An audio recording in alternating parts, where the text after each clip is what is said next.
De todos los mecanismos que existen para regular el azúcar, existe uno que es de vital importancia y este es las incretinas. Te ayudan no solo para bajar tu azúcar en ayuno y bajar la hemoglobina glucosilada, ¿no? Te ayudan para evitar picos de azúcar, controlar tu glucosa postprandial, que es 2 horas después de comer, preservar la función pancreática, específicamente las células beta, y mantener la remisión a largo plazo. Las personas que hacen una alimentación baja en carbohidratos, ayuno intermitente, logran revertir la diabetes tipo 2 en su mayoría. Pero el objetivo no es únicamente bajar el azúcar y llegar a la remisión, sino que esta respuesta se mantenga a largo plazo. Si no agregamos otras intervenciones además de la alimentación, es muy probable que esa remisión no se mantenga de forma crónica. En este video te voy a explicar qué son las incretinas, cuál es su importancia y cómo le podemos hacer al respecto para utilizarlas a nuestro favor. Yo soy el doctor Antonio Cota, soy médico internista y espero que este video te aclare muchas dudas y les agradezco a todos ustedes que están conectados en esta sesión en vivo. Entonces vamos a hablar acerca de de las incretinas. ¿Qué son las incretinas? Bueno, son hormonas, así como la insulina, las hormonas tiroideas, hormona de crecimiento, testosterona, son hormonas, pero nada más que estas se producen en el sistema digestivo, principalmente en los intestinos, en el intestino delgado. Hablar de microbiota es hablar de bacterias o de organismos, ¿no? Es diferente. Aquí estamos hablando de hormonas que son producidas por algunas células que pertenecen al intestino delgado principalmente, ¿no?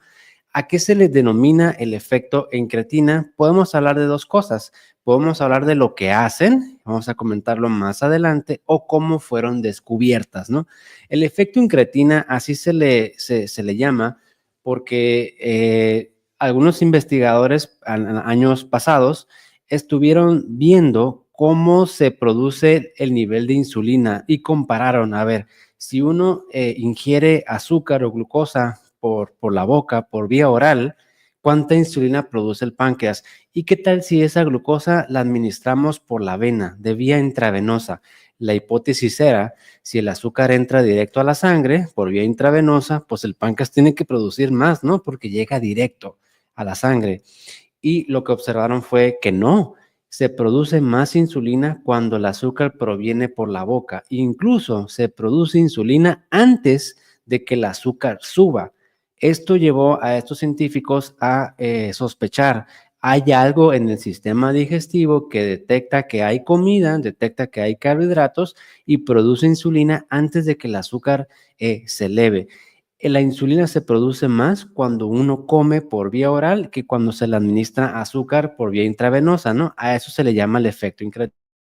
Hacen las incretinas es otra situación. Entonces, este mecanismo de que el cuerpo produce estas proteínas, estas hormonas, quiere decir que hay sensores en tu sistema digestivo que detectan que ahí va el alimento, ¿no? Y hay unas células específicas, células L y células K en el intestino delgado que producen estas hormonas. Es como si el cuerpo se preparara. Yo sé que ahí viene el azúcar, yo sé que ahí viene la comida. Voy a tener lista la insulina, pues para que no tener un pico de azúcar y distribuir el alimento conforme vaya llegando, ¿no? A distribuir me refiero, cierto porcentaje es para quemarlo en este momento y cierto porcentaje es para almacenarlo para su posterior uso. ¿Para qué sirven? Regular tu nivel de azúcar que va en relación a los mecanismos que tienen, ¿no? Por un lado, hacen que el estómago se haga un poquito más lento o más despacio. El estómago se encarga de digerir la comida y luego la tiene que empujar, ¿no? Al intestino delgado, al intestino grueso. Si la empuja muy rápido, por así llamarle, pues absorbe muy rápido los nutrientes y el azúcar entra muy rápido al torrente sanguíneo y es mucho más probable tener un pico de azúcar. Pero si el estómago empuja ese alimento despacito, más lento, se absorbe más lento la comida y la glucosa ya no sube tanto, porque eso le da tiempo al cuerpo de reaccionar, ¿no? Ese es uno de sus mecanismos. El segundo, estas incretinas que son GLP, ahorita vamos a poner un esquema, GLP-1 o GIP, hacen también que el glucagón disminuya. Es como si, a ver, aquí hay alimento, esto me va a subir el azúcar. Cuerpo, por favor, ya no la produzcas porque aquí hay suficiente y bajan la producción o liberación de glucagón. El glucagón es una hormona que se encarga de liberar tus almacenes de glucosa. El azúcar, el cuerpo la almacena en forma de glucógeno, ¿no? Y el glucagón hace que ese glucógeno empieza a liberar sus hormonas. Ese mecanismo se bloquea por las incretinas. Y el tercero, porque tiene varios, ¿no? Pero el tercero es que aumenta la producción de insulina en el periodo postprandial. Cuando uno come, el páncreas suelta insulina, pero si las incretinas se entran en acción, suben muchísimo más.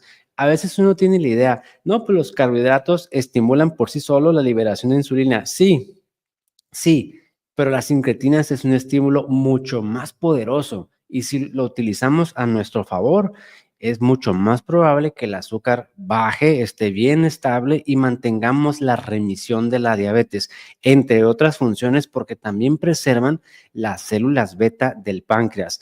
Hay muchas personas con diabetes tipo 2 que su páncreas tiene un agotamiento o no está produciendo insulina en cantidades suficientes, ¿no?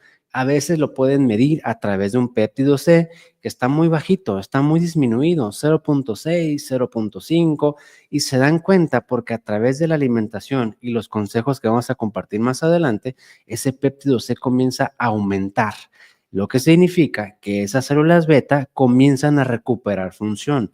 Antes se decía, el páncreas una vez que deja de funcionar, no hay nada que hacer. Depende. Ojo, aquí estamos hablando de diabetes tipo 2.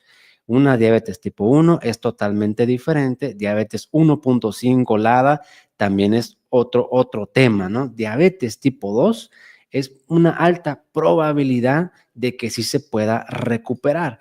También se tiene la idea de que si yo tengo diabetes por 30 años, mi páncreas ya no funciona. No necesariamente, ¿eh? Hay gente que con 30 años de diabetes aún lo logran revertir porque su páncreas funciona bien o bien todavía tienen la capacidad de recuperarse, ¿no? Y hay personas que tienen diabetes por un año nada más, hace un año le detectaron y ya no pueden revertir, ¿no? También nos habla de que cada quien tiene su tipo de diabetes. Hay quienes desarrollan una forma muy agresiva y hay quienes desarrollan una forma un poquito más subletal, ¿no? Crónica, un poquito más sutil. Las principales incretinas son las que están viendo en pantalla. No es algo que uno pueda tomar, ¿no? A través de un suplemento o suplemento. Existen medicamentos análogos de incretinas. La mayoría son inyecciones o inyectables y algunos son medicamentos tomados, ¿no? Bueno, aquí es un esquema representando de cómo el efecto incretina hace que la insulina se produzca un poquito más cuando se administra el azúcar por vía oral, como estamos viendo en la imagen de la izquierda. La gráfica en color gris viene siendo tu nivel de insulina. Vean cómo entra el carbohidrato, que es la gráfica de la línea de color como rosa más o menos. Ese es el azúcar, ¿no? O la alimentación. El azúcar sube, pero la insulina se dispara. En comparación de la gráfica de la derecha, el azúcar entra por la vía intravenosa, sí libera insulina, como ven en la línea de color gris en la gráfica derecha, pero no sube tanto en comparación cuando viene la comida por vía oral. A eso se le llama el efecto incretina, ¿no? Hay personas con diabetes tipo 2 cuyas incretinas no están funcionando de manera adecuada, ¿no? Por varias razones.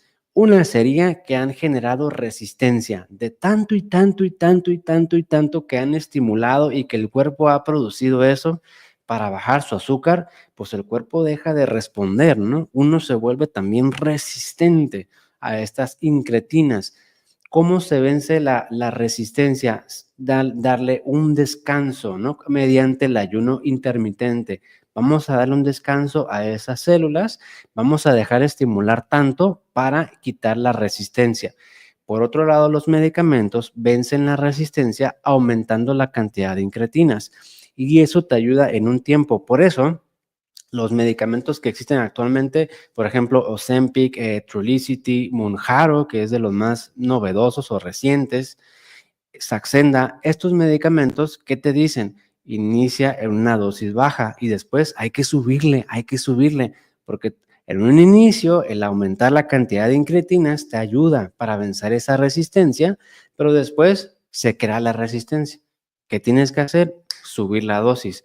Pero la otra alternativa es ir en dirección contraria. Deja de estimularlo, dale un reposo para que elimines la resistencia a esas incretinas, ¿no? Mediante el ayuno intermitente, ¿no?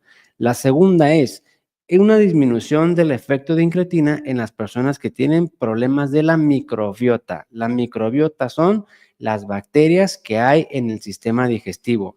¿Las bacterias producen incretinas? No, no producen incretinas. Las que producen incretinas son las mismas células del intestino, ¿no? Células L, células K.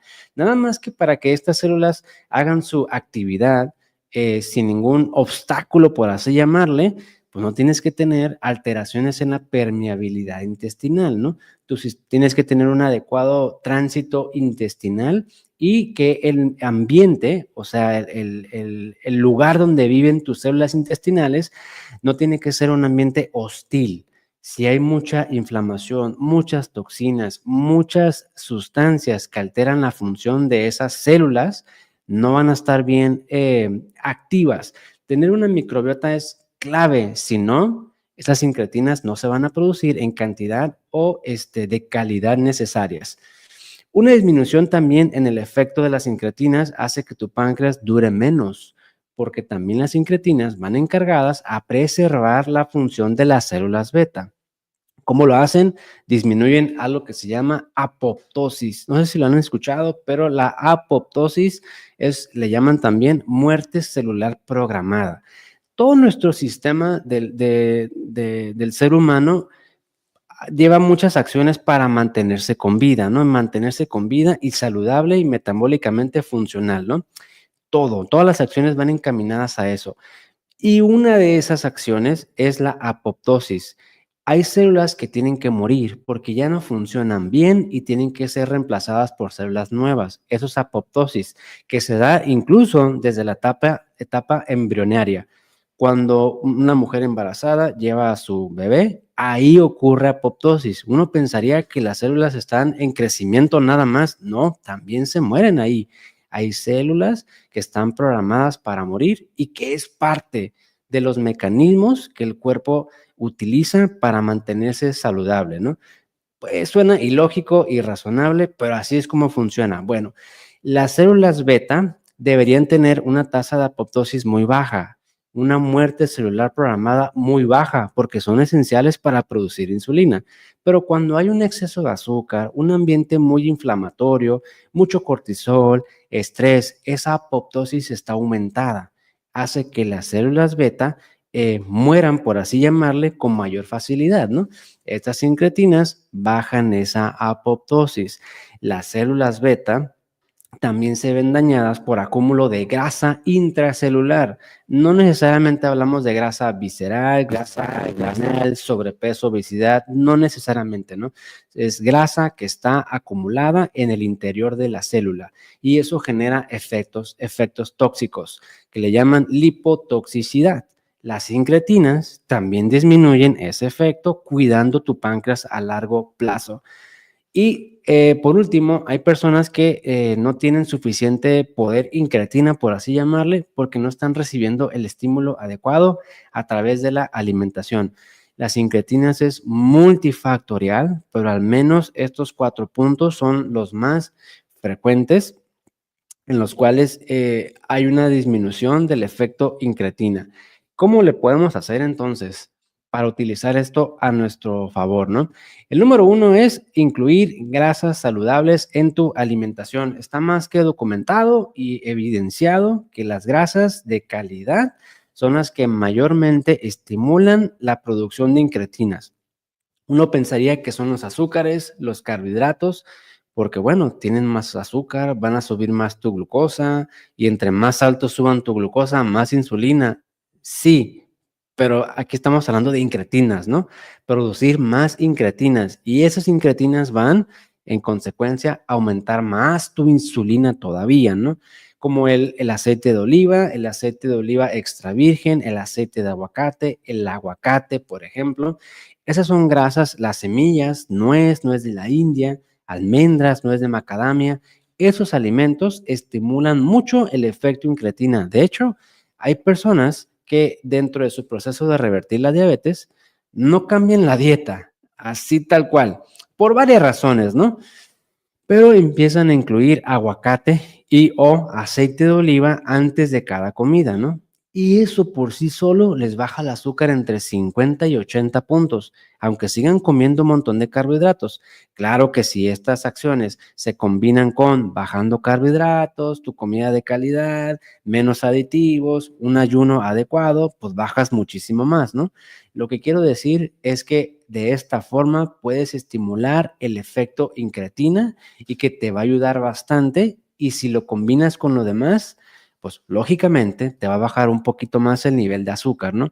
Incorporar o incluir grasas saludables en tus comidas fuertes estimula la liberación de incretinas.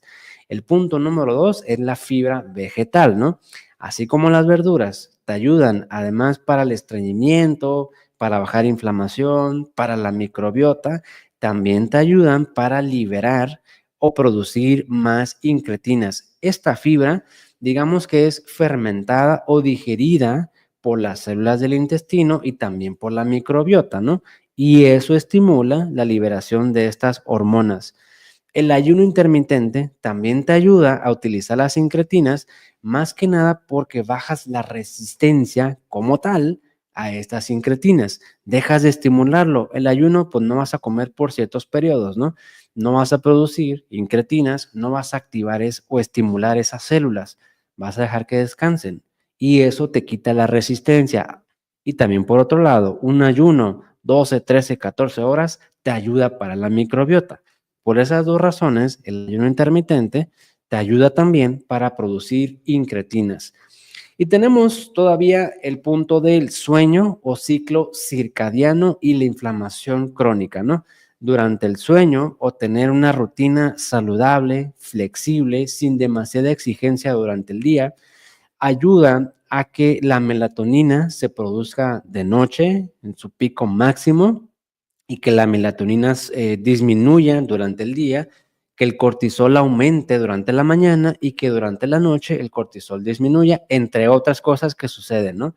Pero estas dos hormonas te van a ayudar a cuidar tu célula beta y te van a ayudar a que esas células L y células K que producen incretinas funcionen con normalidad.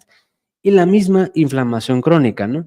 No tanto porque la inflamación crónica dañe precisamente estas células que producen incretinas, no, más bien porque alteran su funcionamiento. Usted ha escuchado seguramente, y si no, se lo comparto, ¿no?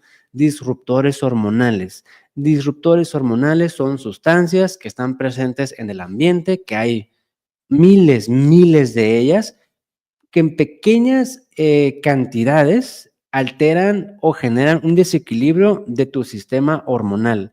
No tanto como para que uno tenga síntomas de forma inmediata, sino que es crónica, sutil, subletal esa alteración. Bueno, esta inflamación crónica afecta tu sistema hormonal y también afecta el funcionamiento de estas incretinas. Entonces, recapitulando, las incretinas son hormonas que produce el sistema digestivo, principalmente el intestino delgado, que te ayudan a regular tu glucosa y a mantener la remisión de la diabetes.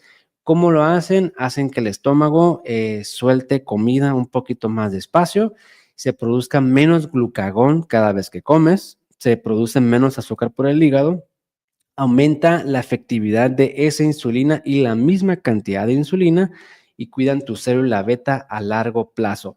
¿Qué necesitas? Estimularlo a través de grasas saludables, fibra vegetal, el ayuno intermitente adecuado, sueño de calidad, un ciclo circadiano o unas rutinas saludables, y si lo padeces de inflamación crónica, que lo puedes medir con una proteína C reactiva ultrasensible. Ultrasensible significa, hagan de cuenta, que el laboratorio te va a reportar un número específico. Si pides proteína C reactiva normal, digamos, a lo mejor nada más te reportan positivo o negativo, pero pues no te van a decir cuánto exactamente, ¿no? proteína C reactiva ultrasensible, y si hay inflamación crónica, también es algo que tenemos que tratar. En ocasiones, la alteración está en la microbiota y que sí se requiere hacer un estudio como tal y otras intervenciones para regular eso. Sin confundir, la microbiota, las bacterias no producen incretinas, pero te ayudan a que las células que sí las producen funcionen de manera ordinaria, ¿no? Muy bien, pues espero que este tema, que es muy complicado, no haya generado pues mucha confusión, porque yo sé que es complejo, no es sencillo, y uno mismo lo tiene que leer una y otra y otra y otra hasta que vamos perfeccionando o puliendo ese entendimiento. Ok, vamos a pasar aquí al chat a ver qué preguntas puedan tener relacionadas con el tema, y antes extenderles un recordatorio. La fecha límite para inscribirse a este reto 21 en el mes de enero 2025 es el próximo lunes 13 de enero. Cerramos inscripción porque hay una información que le llamamos semana de preparación al reto, para que una vez comenzando el reto sepan a lo que van, cómo se trabaja, dónde está la información, las sesiones, en qué consiste. Entendemos que algunos han estado en otros programas también, no tienen mucha duda, pero también hay gente de primera vez. Les damos toda la información en esa primera semana de preparación para que entrando no haya ninguna dificultad. Y de todos modos, ahí tenemos un grupo de WhatsApp, estamos continuamente respondiendo. El enlace está en la descripción de este video, o pueden llamar o mandar un mensaje al número que ven en pantalla, ¿no? Entonces, inscripciones, fecha límite, lunes 13 de enero. Ok, vamos a pasar aquí entonces al chat. Jacinto Gutiérrez, igualmente, saludos, gracias por estar aquí conectados. Marta García, igualmente, feliz año para todos ustedes, igualmente para usted. Le mando un abrazo de acá desde Tijuana. Espero se encuentre bastante bien. Rosalía Paredes Palomino, saludos desde Ecuador. Gracias por estar aquí, por su tiempo. Le mando un abrazo. Ok, vamos a ver aquí. Dice Diana Castro, buenas tardes, excelente tema. Gracias por sus excelentes masterclasses. Gracias por sus palabras y espero que esta información le esté ayudando bastante. Holanda, mando un saludo desde Barcelona. Gracias por su tiempo. Yo estoy acá en Tijuana, México. Gracias por estar aquí conectados en esta sesión. Ok, Luz Lozano, aquí veo que está inscribiéndome algunas preguntas. Si gusta escribirle directamente a mi asistente, por favor, porque creo que estas preguntas más bien van en relación a su caso personal, que bueno, estamos atendiendo durante la consulta, ¿no? Escríbale a mi asistente para ahí mantener la comunicación. Ana Santa Cruz dice buenas noches, aunque aquí es de mañana, son las 11 de la mañana en la ciudad de Tijuana. Dice, Dios lo bendiga, sigo los videos y aplico las recomendaciones. Ahora controlo mejor mis niveles de azúcar. Dice, es usted solamente excepcional. Gracias, y me da mucho gusto que esté regulando mejor su nivel de glucosa. A ver si tendrá tiempo usted de escribirnos aquí en el chat exactamente qué es lo que está haciendo, ¿no? Está bajando carbohidratos, está haciendo el ayuno, suplementos, qué de lo que ha encontrado de esa información es lo que piensa usted que le está ayudando. A ver si nos hace el favor de escribirlo aquí durante el chat. María del Socorro, igualmente, y a mi esposa, la doctora Isis, claro, yo se la saludo, muchas gracias, y igualmente, feliz año. Dice una pregunta, ¿durante el ayuno prolongado se puede inyectar la insulina? Bueno, el ayuno prolongado usualmente es mayor a 16 horas, usualmente, aunque algunas personas dicen que un ayuno largo es más de 20 horas. Bueno, sí se puede inyectar insulina durante el ayuno prolongado, pero no se lo recomendaría, que es distinto, ¿no? Yo sugeriría aplicar la insulina al momento de iniciar el ayuno, es decir, esta es mi comida, porque de aquí en adelante ya no voy a comer por tantas horas, ahí mismo, o bien cuando usted rompa el ayuno.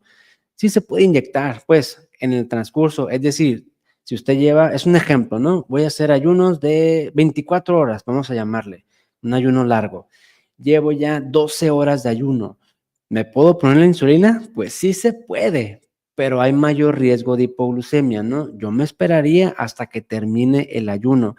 Y la otra es que esta recomendación se aplica cuando una persona se va a hacer una cirugía, por ejemplo. Doctor, yo uso insulina, ¿no? Pues 30 unidades, pero me van a operar y me pidieron un ayuno de 12 horas y que no coma el día de la cirugía. Ok, ¿cómo le hago con la insulina? Bájele el 50% de la dosis. Eso es lo que uno hace en una valoración preparatoria de forma general, ¿no? Reducir el 50% de la dosis porque va a estar en situación de ayuno o bien, si todo va bien, pues no ponérsela hasta la hora que termine el ayuno prolongado. Ok, aquí pregunta Soledad López, dice, buenas tardes, yo hago ayuno de casi 17, 18 horas, pero me da diarrea. No sé si sea por el mismo ayuno, porque el ayuno no tendría por qué generarle esa complicación. Tomo medicamentos, bisoprolol, losartán, a la mejor, y es por la cuestión de medicamentos o por algo más, ¿no? Pero es infrecuente, honestamente, que el ayuno intermitente genere diarrea. Al contrario, ayuda mucho con la digestión. Maribel, ¿qué? Así se llama aquí en YouTube. Dice, saludos doctor, espero no perderme mucho del en vivo y si no, se queda grabado ahí en plataforma, lo pueden volver a ver porque es un tema bastante complejo, es muy largo y uno aquí trata de resumir la información y digerida y mostrársela en lenguaje, digamos, evitando términos médicos en lo posible.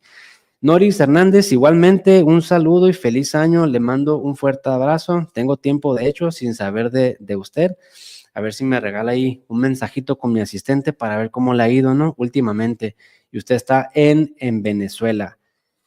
Gracias por su mensaje. Aquí preguntan, ¿usted fabrica los suplementos?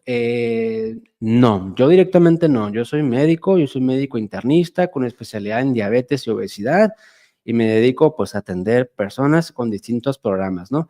Pero en SugarCare trabajamos junto con un laboratorio que está certificado, ¿no? Que se llama Nanoscience, aquí mismo en Tijuana, Baja California.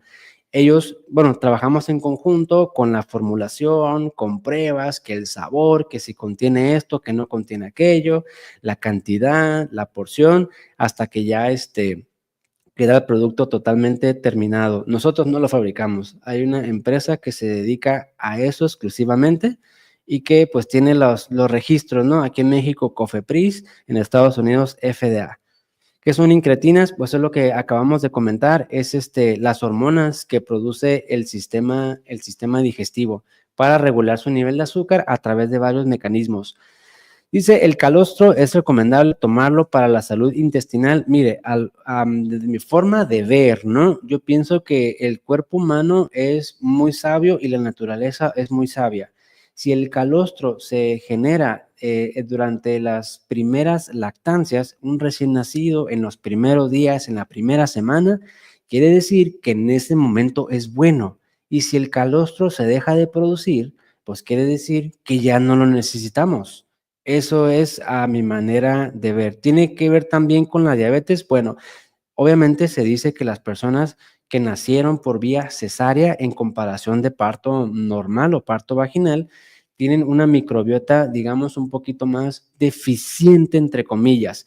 Las personas que recibieron pecho materno junto con el calostro, su microbiota es mucho más saludable en comparación de las que únicamente a base de fórmula, ¿no? La microbiota también va cambiando a lo largo de la vida. Entonces, si revisamos el historial de esa persona y vemos que tiene un montón de antecedentes que alteran su microbiota y también incluyendo esto que me está comentando, la respuesta es sí. Alteración de microbiota es mayor riesgo de tener diabetes. Una persona con diabetes y que tiene alteración de la microbiota tiene el azúcar más alto o batalla más que en comparación de otra persona con diabetes que no tenga tanta alteración de la microbiota, la respuesta también es sí. Ahora bien, hay gente con diabetes tipo 2 que tiene una microbiota totalmente sana, es muy raro, ¿eh? Son excepcionales. Casi todos tienen una alteración en ese órgano. Francisco Gutiérrez pregunta, ¿cómo puedo saber si mi páncreas está en buena salud? Bueno, el páncreas tiene muchas funciones, ¿no? Muchas, y produce un montón de cosas. Aquí únicamente hablamos en la función de que tiene de producir insulina, y la forma es a través de un péptido C. Pero si uno busca en internet insuficiencia pancreática, van a encontrar un mundo de información y un mundo de pruebas, porque hay muchas formas de medir. El páncreas no nomás produce insulina, produce un montón de cosas. Para medir la capacidad de producir insulina, pues es el péptido C. Ok, María del Socorro dice, gracias por la respuesta y nos vemos en el reto. Gracias a usted por comentarnos aquí, tomarse el tiempo y le va a encantar este reto.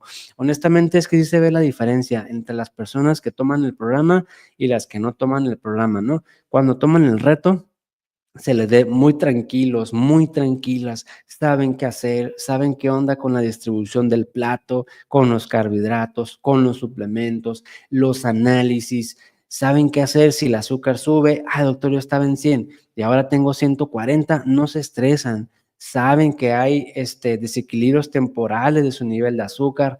Al final de cuentas, el conocimiento es poder, ¿no? Si uno entiende su metabolismo, uno entiende su funcionamiento, y cómo se regula el nivel de azúcar, no hay tanta ansiedad o estrés o preocupación, ¿no? Creo que dentro de todo, el reto que tenemos aporta un montón de información, disipa dudas y elimina la confusión que muchas personas tienen. Amparo María Cabezas dice que nos escribe desde Colombia. Dice, deseo saber consejos para la hipertensión alta. Pues mire, la hipertensión casi siempre va ligado a la resistencia a la insulina, ¿no?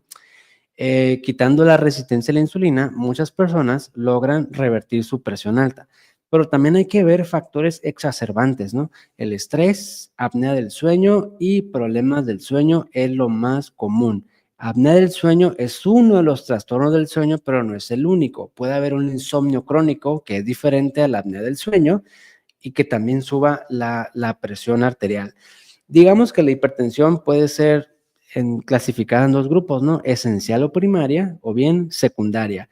Esencial o primaria, entre comillas, no sabemos qué es la causa. Claro que se sabe, es la resistencia a la insulina y los factores exacerbantes. Y cuando la presión es secundaria, quiere decir que hay un problema en los riñones, hay un problema en la tiroides, hay un problema en otras hormonas, hay un problema en el corazón, hay un problema de fondo totalmente identificable, medible, potencialmente tratable para que esa presión alta se corrija. Lo cierto es que hay muchas personas que han tenido presión alta por un montón de tiempo y las arterias generan un endurecimiento, ¿no? A veces le llaman arterioesclerosis, que es diferente a la ateroesclerosis. Ateroesclerosis significa placas de colesterol. Arterioesclerosis, endurecimiento. Y ese endurecimiento se da porque las venas o las arterias, pues no son un plástico, ¿no? Y tampoco es un solo tejido, son varias capas. Dentro de esas capas hay una capa muscular. Esa capa muscular, pues cuando se aprieta literalmente o se contrae, hace la arteria más chiquita, aumenta la presión, ¿no? Cuando ese músculo se relaja, la arteria se dilata y baja la presión arterial, ¿no? Pero si todo el tiempo ese músculo está así, así, así, pues ese músculo no crece, ese músculo no crece porque es músculo liso, a diferencia del músculo estriado que tenemos en los brazos, en las piernas, pero se generan ciertas cicatrices que se le llaman fibrosis. Esa fibrosis hace que las arterias ya pierden la capacidad de dilatarse o de contraerse. Y eso ya no se puede corregir tan fácil. Y hay gente que sí necesita continuar su medicamento si tienen eso, ¿no? No hay forma de medirlo, sino tratando la resistencia, el insomnio, el estrés, el cortisol, la inflamación. Y si vemos que la presión se regula, pues quitamos medicamento, ¿no? Le digo porque hay gente que revierte todo eso y aún así necesita seguir tomando el medicamento. Aquí preguntan cómo puedo participar en el reto. Pues mande un mensaje o llame al número que ve en pantalla.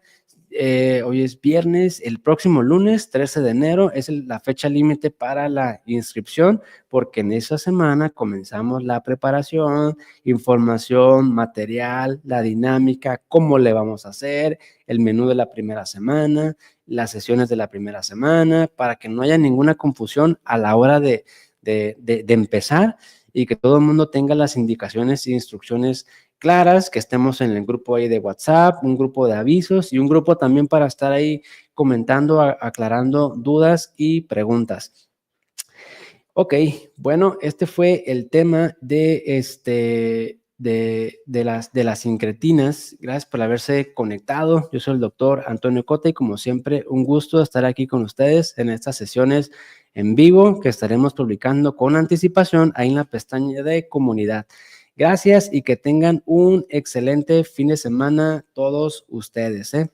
Nos vemos en el próximo video. Hasta luego, que estén muy bien todos.